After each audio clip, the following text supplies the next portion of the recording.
Atos capítulo 2. E cumprindo-se o dia de Pentecostes, estavam todos concordemente no mesmo lugar. E de repente veio do céu um som, como de um vento veemente e impetuoso, e encheu toda a casa em que estavam assentados. Bom, isso mostrando que havia, que eles estavam ali, então, esperando com paciência, pacientemente, e permanecido até que a promessa se cumprisse. Vamos ouvir aqui um pouco de um estudo, que eu gostaria que você prestasse bastante atenção. Século 17, ele diz: recebei o Espírito Santo em parte agora, ele entendendo esse texto, como um penhor daquilo que ainda recebereis daqui a alguns dias. Eles agora receberam mais do Espírito Santo do que eles já haviam recebido. Então não é que eles não tinham nada, mas eles receberam uma porção. E aí nós cremos que quanto mais comunhão com o Senhor, mais cheios do Espírito Santo, mais a habitação do Espírito Santo se manifesta. Mas não é que tenha acontecido com eles na primeira vez, porque quando eles receberam? Quando eles creram no Evangelho. O irmão John Gill, que é contemporâneo de Matthew Henry, diz: não significa, quando Jesus diz recebei o Espírito Santo, ele diz, não é que não significa a graça do Espírito Santo na regeneração, que eles já haviam recebido, mas os dons do Espírito para qualificá-los para a obra que agora ele os enviava para fazer. Era um símbolo, promessa e confirmação do que eles deveriam receber no dia de Pentecostes.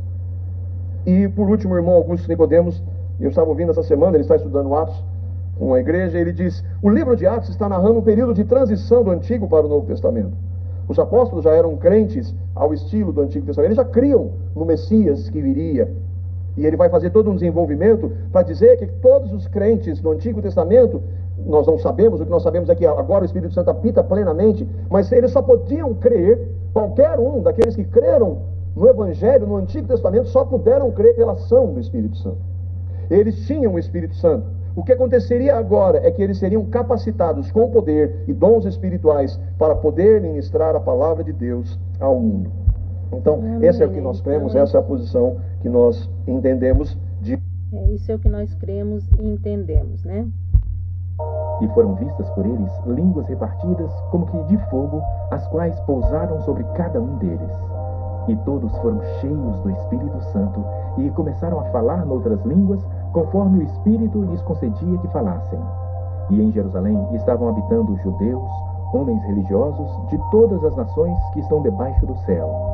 E quando aquele som ocorreu, ajuntou-se uma multidão e estava confusa, porque cada um deles os ouvia falar na sua própria língua. Bom, esse estrondo, esse barulho do estrondo do trovão e o som do vento impetuoso alarmaram toda a cidade. E uma multidão então correu para o templo, onde encontraram então os seus discípulos cheios do Espírito Santo. E todos pasmavam e se maravilhavam, dizendo uns aos outros: pois que não são galileus todos esses homens que estão falando? Como, pois, os ouvimos cada um na nossa própria língua em que somos nascidos? Partos e medos, elamitas e os que habitam na Mesopotâmia, Judeia, Capadócia, Ponto e Ásia, e Frígia e Panfília, Egito e partes da Líbia junto a Cirene, e forasteiros romanos, tanto judeus como prosélitos, cretenses e árabes, todos nós temos ouvido em nossas próprias línguas falar das grandezas de Deus. E todos se maravilhavam e estavam perplexos, dizendo uns para os outros: que quer dizer isto? E outros, zombando, diziam: estão cheios de mosto. Pedro, porém, pondo-se em pé com os 11, levantou a sua voz e disse-lhes: homens judeus e todos os que habitais em Jerusalém, seja-vos isto notório e escutai as minhas palavras. Estes homens não estão embriagados como vós pensais, sendo a 3ª hora do dia. Mas isto é o que foi dito pelo profeta Joel.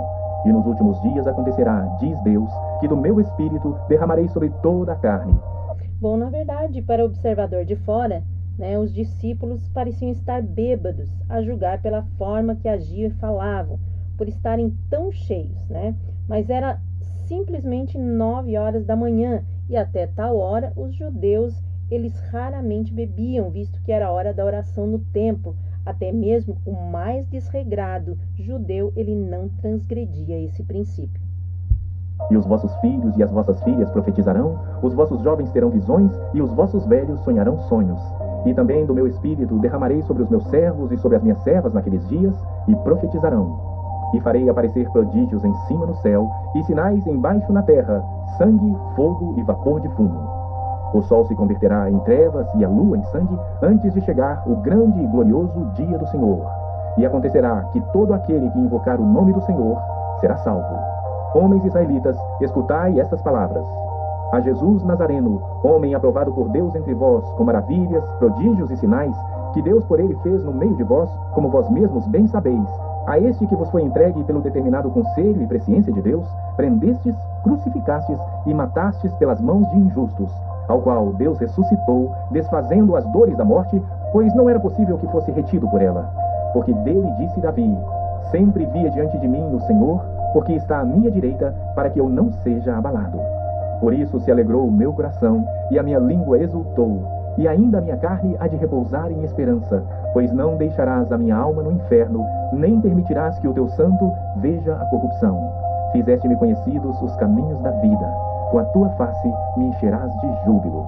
Homens e irmãos, seja-me lícito dizer-vos livremente acerca do patriarca Davi, que ele morreu e foi sepultado, e entre nós está até hoje a sua sepultura.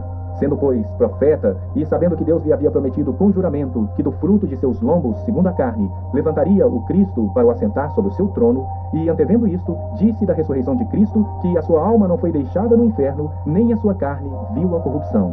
Deus ressuscitou a este Jesus, de que todos nós somos testemunhas.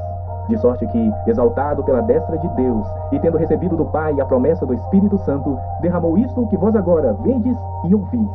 Porque Davi não subiu aos céus, mas ele próprio diz: disse o Senhor ao meu Senhor, assenta-te à minha direita, até que ponha os teus inimigos por escabelo de teus pés.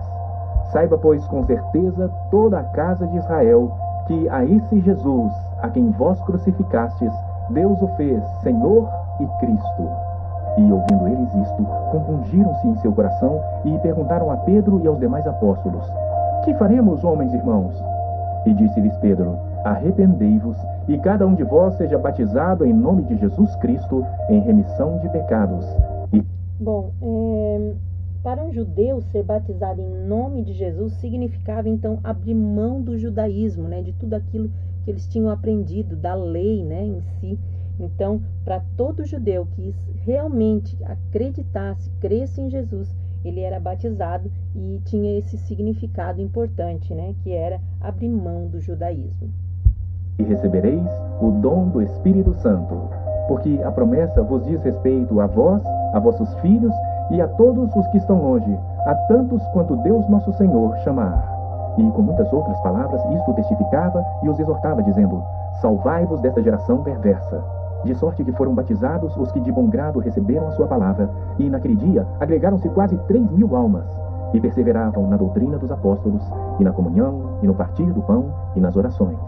E em toda a alma havia temor, e muitas maravilhas e sinais se faziam pelos apóstolos. E todos os que criam estavam juntos, e tinham tudo em comum.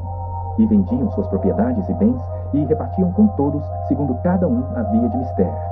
E perseverando unânimes todos os dias no templo, e partindo pão em casa, comiam juntos com alegria e singeleza de coração, louvando a Deus e caindo na graça de todo o povo. E todos os dias acrescentava o Senhor à igreja aqueles que se haviam de salvar. Bom, encerramos mais este capítulo, desejando que Deus abençoe a tua casa, a tua vida, a tua família, a tua saúde, o teu ministério, em nome de